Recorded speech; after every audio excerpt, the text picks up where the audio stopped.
Hello, everybody. Welcome back to episode number 53 in our Oxygen Not Included Redux series.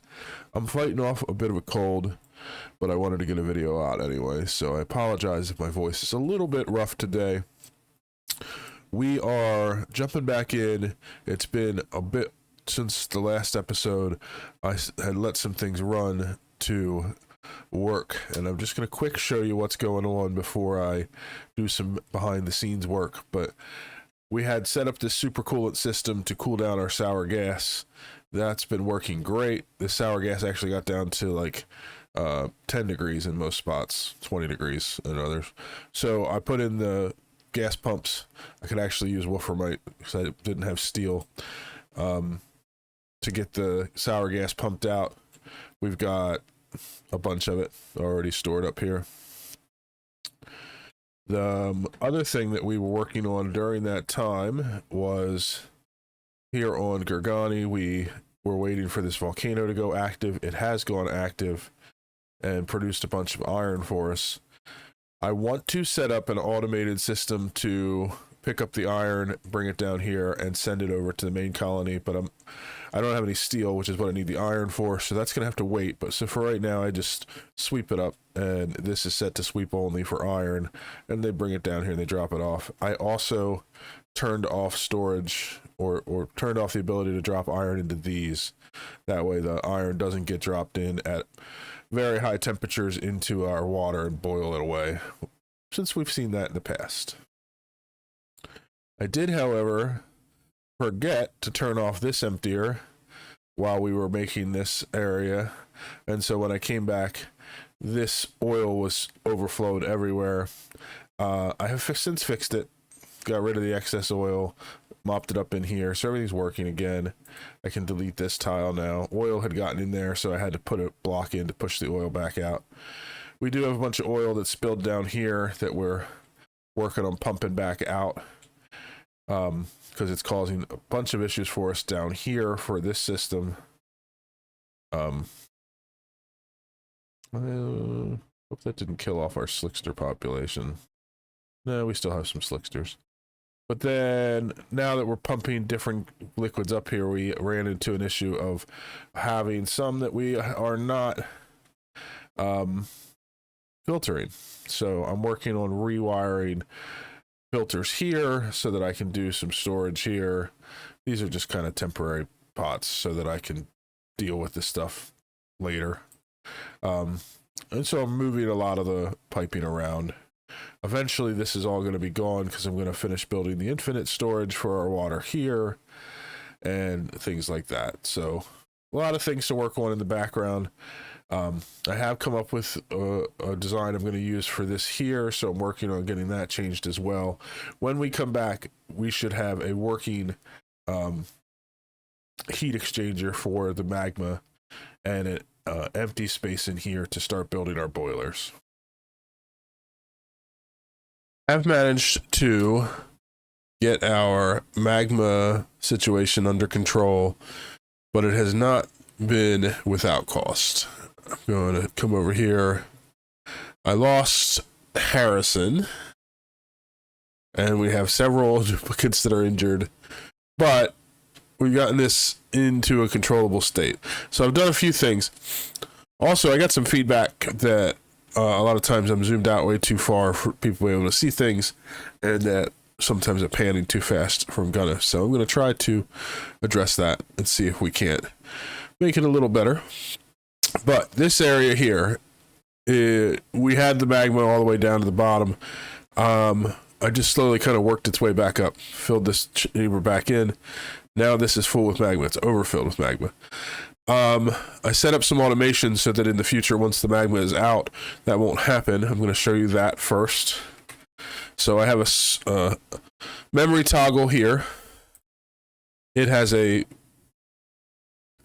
switch built into it based on these hydro sensors that are made out of steel. So these will be fine in here. They'll last up to 2400 degrees, no problem. But this one, so the way the memory sensor works is when it sends a green signal to here, it sets the memory to green, so green goes out, and then when this one sends a signal, it resets it. Excuse me. So these sensors are set at, if this flows below 1 kilogram, we send a green signal, which means that when this goes below 1 kilogram, it sends a green signal here, opening this door and letting more magma out. It will then stay green until this one goes above 500 kilograms, which sends another green signal, which switches this to red.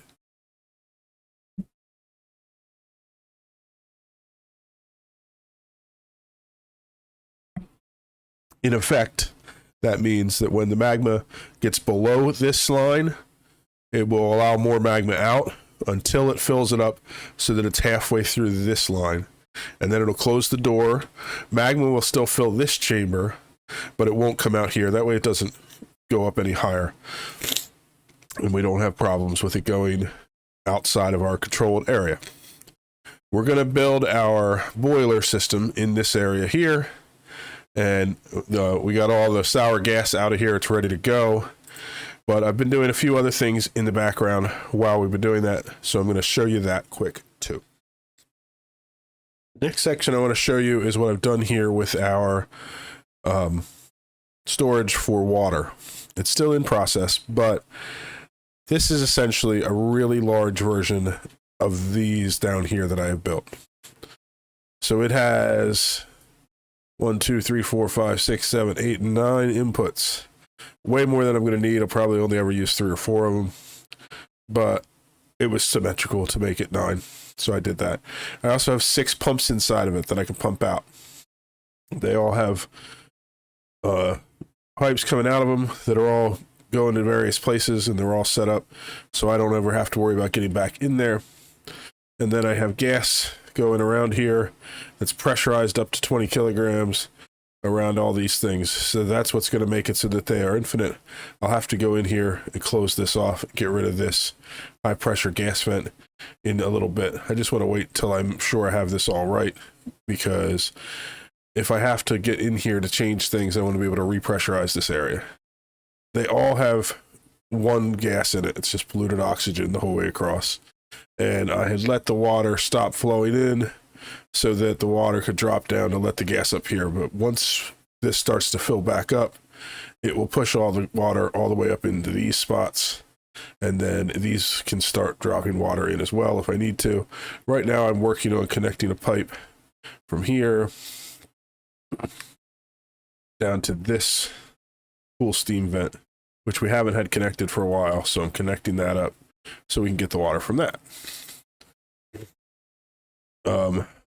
I'm working on getting this water out, pumped into there as well, so that we have that water all stored away. Down here, I'm working on a new setup for our filtration for different liquids that come in. And I'm thinking in the end, once I'm done working this out and getting it done the way I want, I'm probably going to take these and move them and redesign them to line up with these, so we have a whole liquid storage over here. I may even end up moving this so it's all in one place. That's for a future time. This one here is finished, so I'm going to show it to you. It has some features that I like. There's a filter above, so when liquids come around, they hit here, and if it is, in this case, supercoolant, they drop down, they come out through here. I can disconnect this because that's an old line. And they get dropped into this tank. This tank will fill up until it hits this hydro sensor, which is above 500. When it goes above 500, it'll turn on this pump. In the end, I'm going to have this pump the supercoolant out into a storage tank. But what that means is that as I run liquids in here, it's always going to leave supercoolant in here first. That way I can get it out with a pitcher pump, and it's only going to put it out when I have a buildup of it, which is kind of what's going on here. This is my first design. I didn't have a pitcher pump in here, and so I'm redesigning it. But this is my oil. The oil is full, so it is taking that oil, or when it's full, it's taking it and it runs across over to the storage. It's why I think I want to move the infinite storage over here so that I don't have pipes going all the way across the map. But that's something to work on a little bit later. The last thing I have here is I just have a place here where I could drop off liquids. So I have all liquids. They're set to sweep only. So if I sweep a liquid, a duplicate will come along in short order, and they'll take that and they'll drop it in through the bottle emptier. It'll get picked up by this pump. These pipes are set up in such a way that this gets priority. So this goes in. So even if liquids are being filtered, it empties this first into the filter. So basically this is like a catch-all. If I have a liquid all over the map, I just mop it up and then I sweep it up. It gets dropped off here and it's put on. This is also set at the lowest priority. That way they only come and put it into this one if there's nowhere else to go with it. So that if I'm using a bottle emptier somewhere else, it'll go there first. So I think this guy's coming down to grab it. No, he's doing something else, but that's okay. That's pretty straightforward. I have one last thing to show you. Because I had our water input into our tank cut off for so long, this system built up with a backlog of water all the way up. The other issue is we have finished that boiler just in time because we are out of heat. There's very little heat left in here. It's just struggling just to heat up the water to boil it. I still have a little bit more on this side, so the petroleum boiler is still running, but we need to get them both up and running off of our magma up there. It's like almost completely out here, which is good in a way because we wanted to be done with this. But if I want to have clean water going into our system, then getting this working again is a good idea. It's also, oops, trying not to do that real fast pan. It's also why it's really, really good that I'm getting this reconnected so that we can have water coming in from this side, because I'm going to need more clean water in case I have any downtime when the water purifier is the boiler is not running. I need to keep water coming in here. So this will give me water at where does it say the total average output? 1.4 kilograms per second. So that'll help with some of it.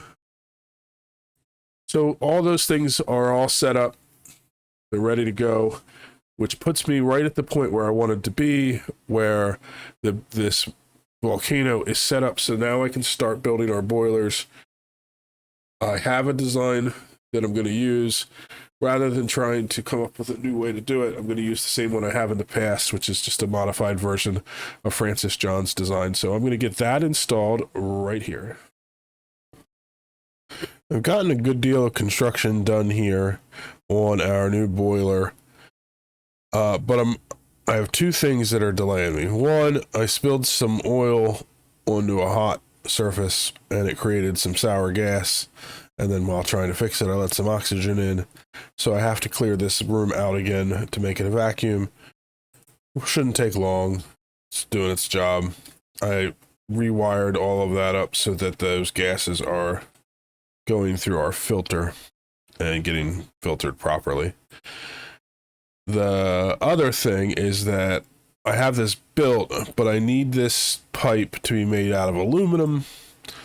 I didn't have any aluminum, but I did have an aluminum volcano. So I built this. And the problem is that this will not produce any aluminum for 40 more cycles. So I need to wait 40 cycles before I have aluminum to build the thing I want to build. And it's going to take me a while to clear out all this gas anyway. So it's fine. The actual build goes down a little bit lower than I had planned because I decided to stick the boiler over here underneath the magma.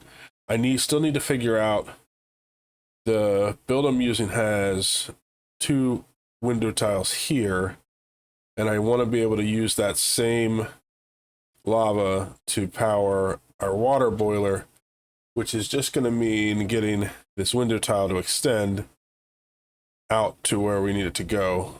But I'm not quite sure how I want to do that, because I want to make sure I'm not causing any problems with the rest of it.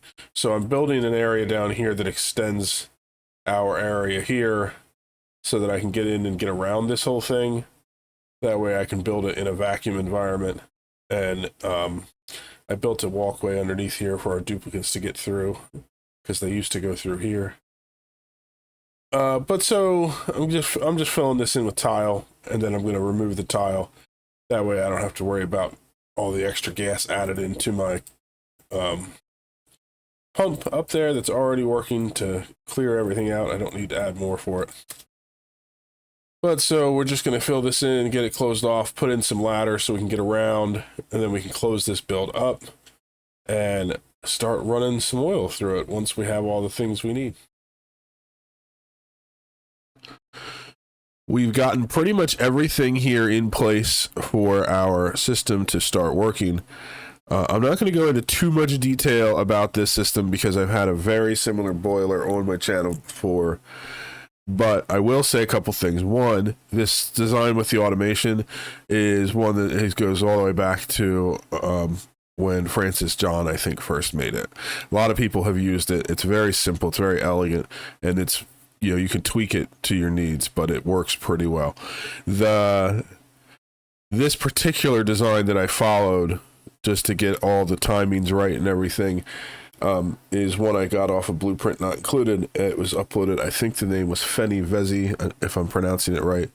But it's definitely in there. It's an aluminum boiler, which is what I wanted, because having the aluminum makes it so you can make the boiler much smaller and it still works.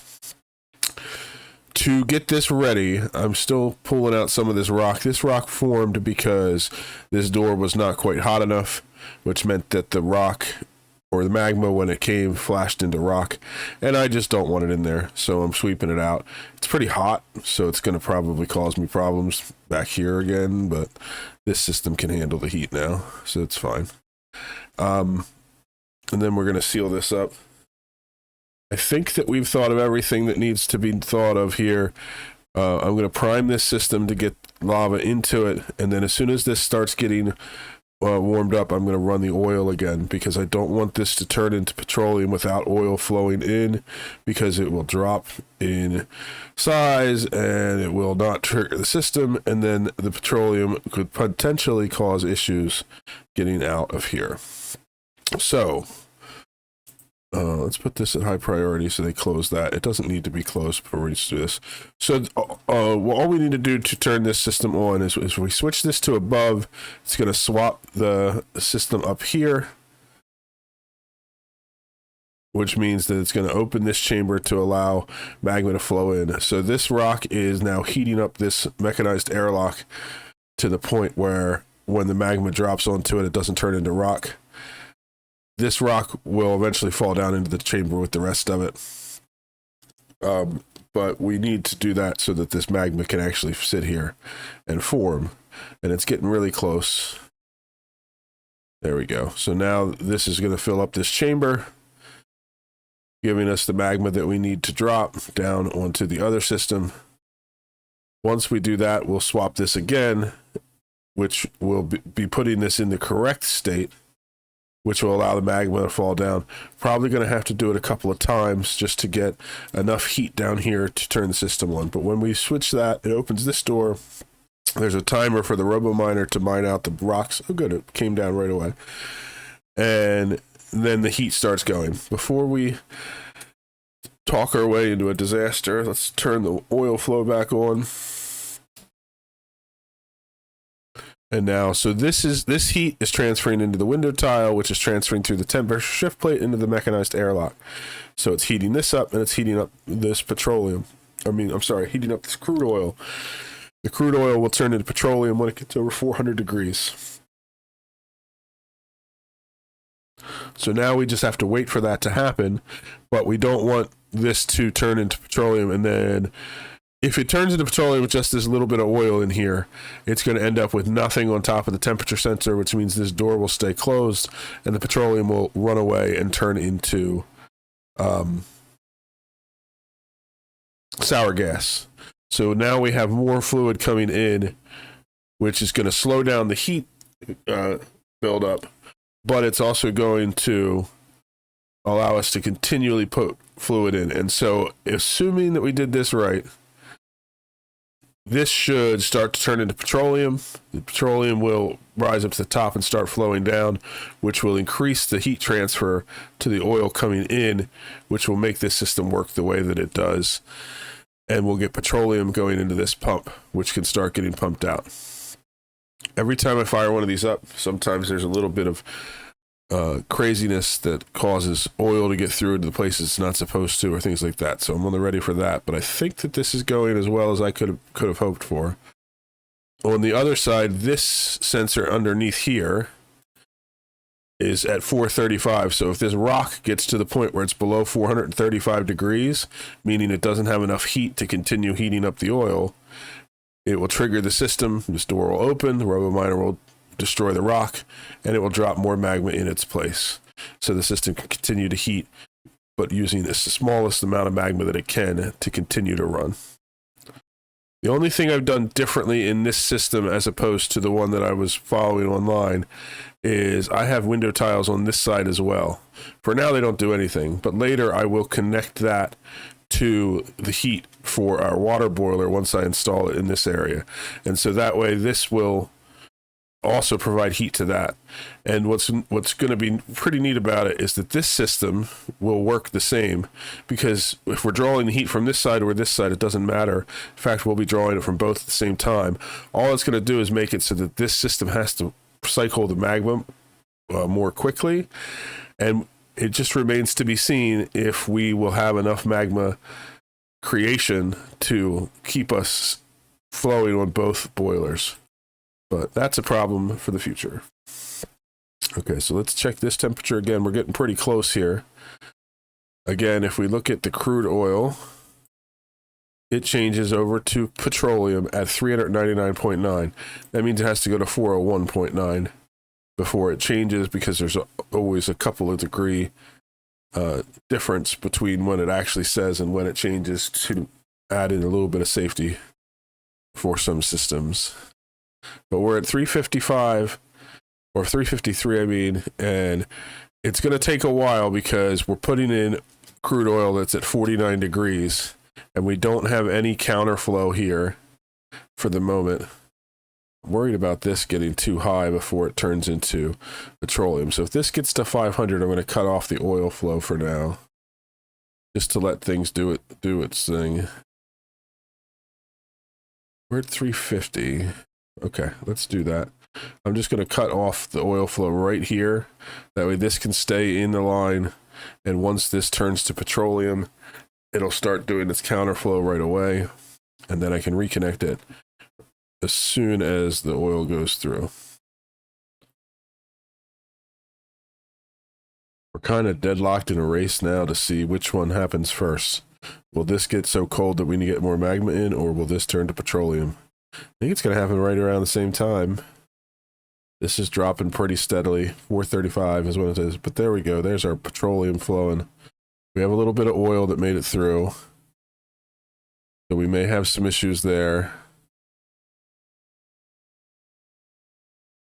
So what I'm going to do real quick is I'm going to disconnect this line. Actually, I'm going to disconnect it here, because it can flow up to here. And then, let me think. Disconnect it here instead.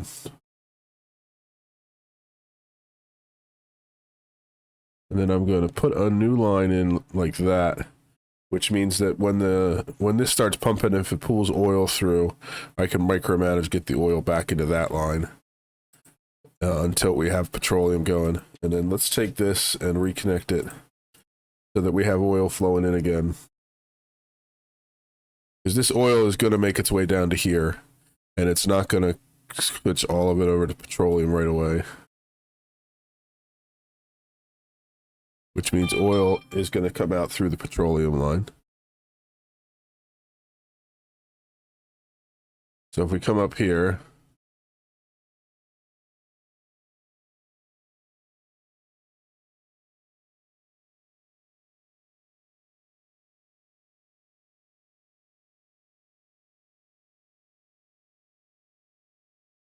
All right, so you can see I have oil here. So for now, let's take this. So we're going to reconnect it to here.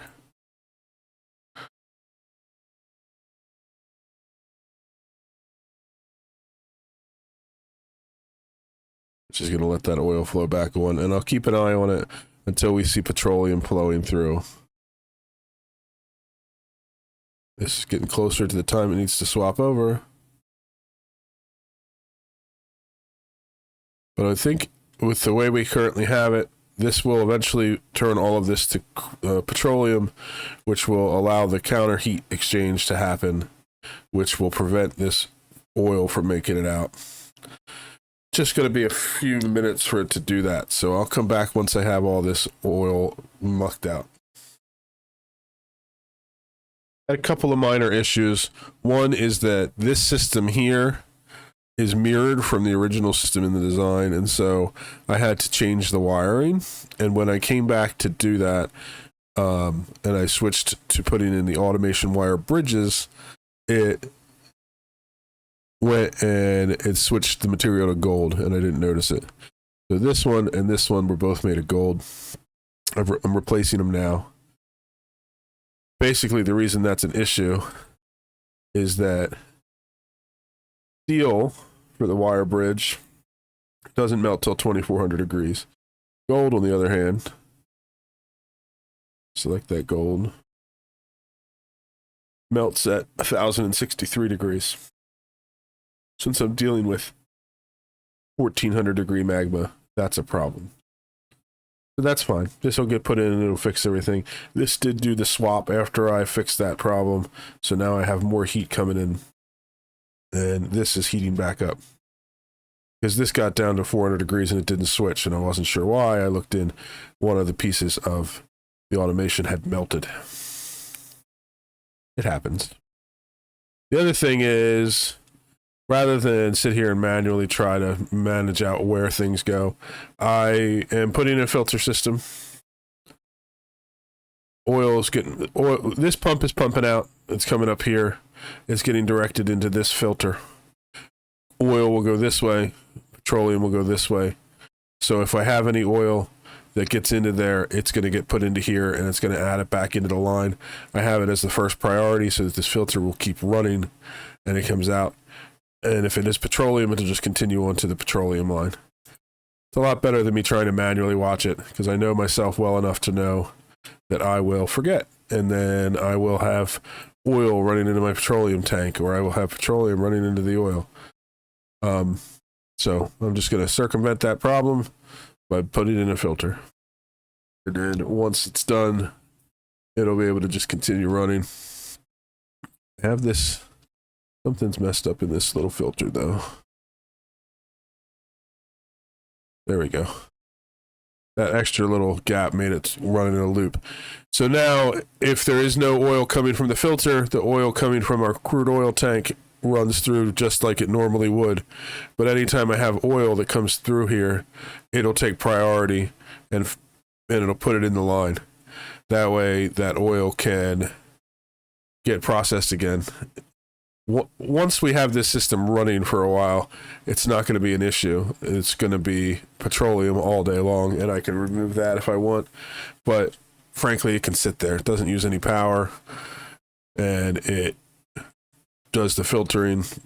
You know, if it loses power, the filtering still works. I mean, technically, these need to have power to work, but they don't actually use up the power, so it's fine. So we're all good there. So this power line is the last thing that needs done, and then one more thing over here. So now that the power's on, you can see. Do I have this flowing the correct way? Oh, I actually need to set the filters if I want them to work. Imagine that.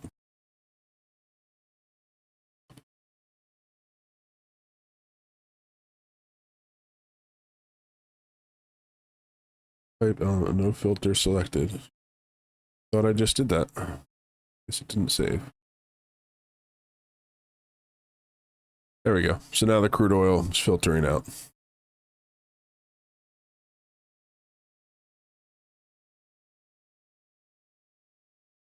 Perfect. It's doing exactly what I want it to. Go back down here and check out our temperatures. We fell back down into the 300s because this system not working, which is fine. It'll heat back up. But now it doesn't matter. As long as there's fluid in here, this will eventually start turning into petroleum and it'll force all the oil out. It might take a while, but we're going to let it run and we'll get to that point. Had another slight issue with our install here. Because we were mirroring this RoboMiner, instead of the mining part of it being at the top, is at the bottom, which means if I put a block here, which I had one, this cannot reach to here. And so when it was mining, it would mine this block, but not this one. And so it wasn't allowing enough heat to get in here to continue boiling, which meant that I had pressure buildup in here. So what happened when that happened is this tile and this tile cracked, and it allowed fluid to flow out. Well, when the fluid flowed out this way, it landed on 1500 degree igneous rock, and it turned into sour gas. So I'm pumping that out. This is almost empty. I also went underneath here and made a airlock so that I could get in here. I pumped this one out separately, and I am trying to kind of future-proof the system so I can get in here to make changes. But I needed to be able to get in here to repair this tile. So now I've repaired it. I'm pumping this gas out. It's pretty much gone. I can get rid of this. I can leave the power line and the gas pipe in there because it's not going to affect anything really. I'm going to pull the pump out. I'll put the tiles back in, the obsidian insulated tiles, and then we'll have flow going again. I have to be careful that I do this in the right order so that I don't have issues with the flow coming back into my lock here. So I'm going to remove this tile and this tile, and then I will put in tiles from here across to here, and then there, obviously. That means I need to not put these in yet, or these, because I won't be able to reach. Those I'll be able to get to. And then I'll fill these in, and then what'll happen is when I put this tile in, it'll start flowing this way, but since this tile's empty, it'll fill into this tile. I can place this tile, and then I can place this tile diagonally, and it'll start flowing correctly. While I'm working on getting those last tiles put in, I need to get this stuff swept out.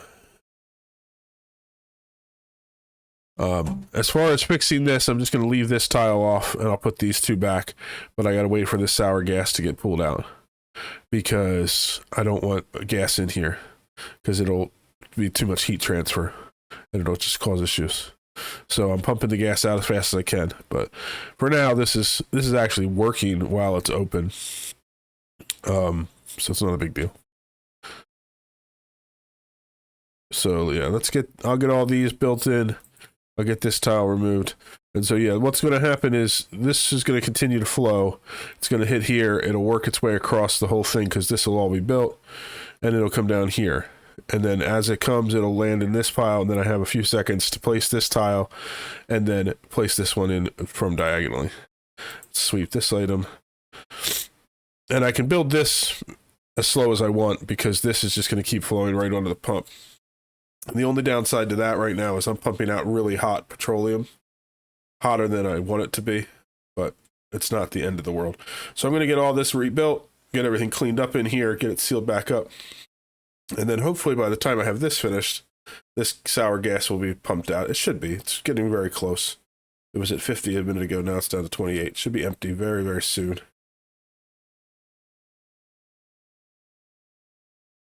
Just as I finished sealing this area up, let me put this last tile in. This sour gas is almost completely empty. We're just waiting for the last little bit to dissipate. Then I can seal this chamber back up again. We still have the gas down here. It's going to take its time to work its way out, but it's not inside any of the mechanisms, so it's fine. So all I'm waiting for is this little bit here. Okay, that's gone. So I'm waiting to grab this little bit of rock here because I don't want it sitting there. It'll just drive me nuts. But so this here is the tile that I had to remove so that this RoboMiner can mine all the way down here. And it'll be fine having that out. I don't think that these wires are going to be an issue. They can be exposed. I'm just going to put the 2 tiles back here, and then we're going to see how it goes. The only thing I'm concerned about is if too much magma comes down and it's more than 3 blocks tall, it could spill over to here, which is what actually happened there. That's why I had those rocks there. But we're just going to have to see how that goes. If it becomes an issue, I can lower this down another block to create a 4th spot here, because what I'm thinking is that there is all 4 of the magma here.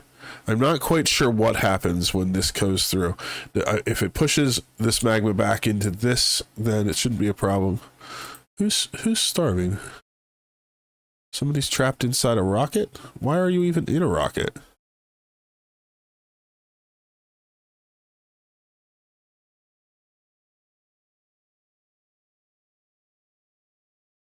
I don't know why this is grounded, so he shouldn't have been in here for any reason at all.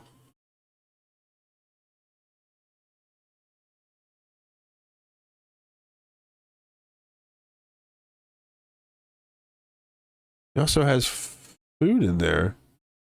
Yeah, it's coming up as unaccessible.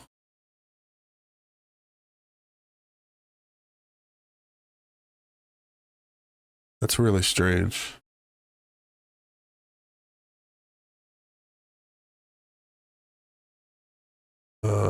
Is somebody coming to yeah, Jackson's coming to switch this. He'll be able to get out. I love how they prioritize mopping over my tasks. Okay, now it's disabled. Now this guy should be able to leave. Shouldn't be an issue. I mean, it's probably going to be a problem because he's going to have to run all this way without a suit. But that's what you get for being a little freak. He'll be fine. He'll get to here, and then he'll take it right back to the base. I'll have to figure out what that is later. Anyway, back to here. This is sealed now. So what we're going to do is we're just going to keep an eye on this, get this last bit of sour gas out, see if we have any more issues in here. And then we're going to work on putting our water boiler up.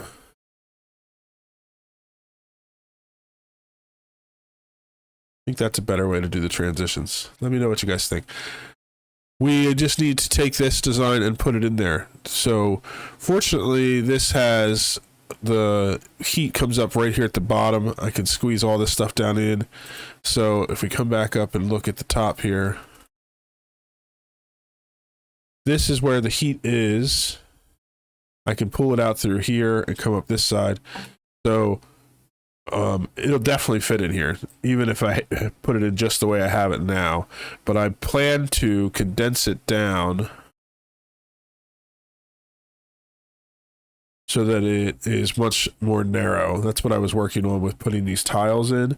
So I'm going to make some changes to it down here, get the design working exactly how I want it to, so I could take this and just copy it up there and rebuild it.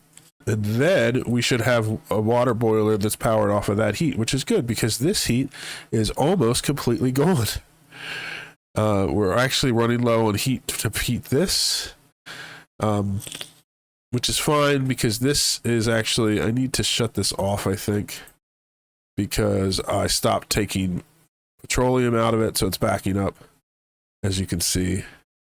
And that's fine. Now that we have the new one running, we can shut this one off again. But so we're just gonna, between this episode and the next, I'm gonna keep an eye on this, make sure everything's working, and work on redesigning the water boiler, and then we'll get the water boiler installed up here, and then we'll be done with the boilers for a little while again. Hope you enjoyed watching this episode. I'll see you in the next one. Bye-bye.